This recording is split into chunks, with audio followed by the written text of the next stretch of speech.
Cette édition de votre revue vous présente les dernières actualités économiques et sociales de la région ouest africaine.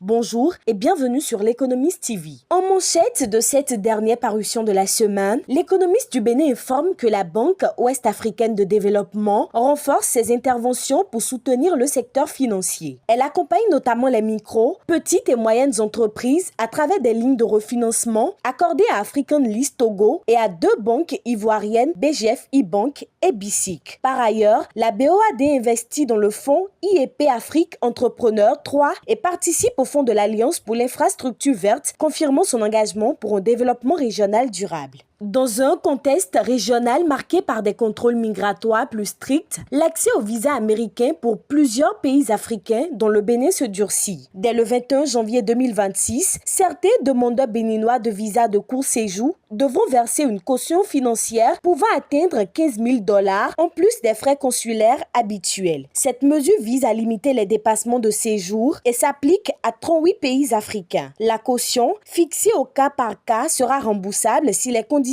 sont respectées, mais confisquées en cas d'infraction. Parallèlement, le Bénin poursuit ses efforts pour atteindre l'accès universel à l'eau potable en milieu rural. Avec un taux de déserte de 82,1% fin 2024, une nette accélération est observée en 2025 grâce à la mise en service de nouveaux systèmes d'approvisionnement multi-villages et l'augmentation des branchements domestiques. L'Agence nationale d'approvisionnement en eau potable en milieu rural oriente sa stratégie vers l'ODD visant l'accès universel avant 2030. Le Mali ouvre l'année 2026 avec succès sur le marché financier régional de l'UMOA. Le 7 janvier 2026, le Trésor malien a levé 44 milliards de francs CFA lors d'une émission simultanée de bons et obligations assimilables du Trésor. L'opération a suscité un fort engouement avec un taux de couverture de près de 197%, reflétant la vitalité du marché régional. Le Mali a privilégié des maturités courtes et intermédiaires, notamment un OAT à 3 ans pour 22,43 milliards de francs CFA. Une réussite qui renforce la crédibilité du Mali et illustre sa volonté de diversifier ses sources de financement. D'après l'économiste du Mali, lors du Conseil des ministres, le Premier ministre sénégalais a insisté sur un prix plancher juste, la fluidification des paiements et a porté l'objectif de collecte de la Sonacos à 450 000 tonnes. Un financement de 50 milliards de francs CFA a été mobilisé pour appuyer la filière avec des subventions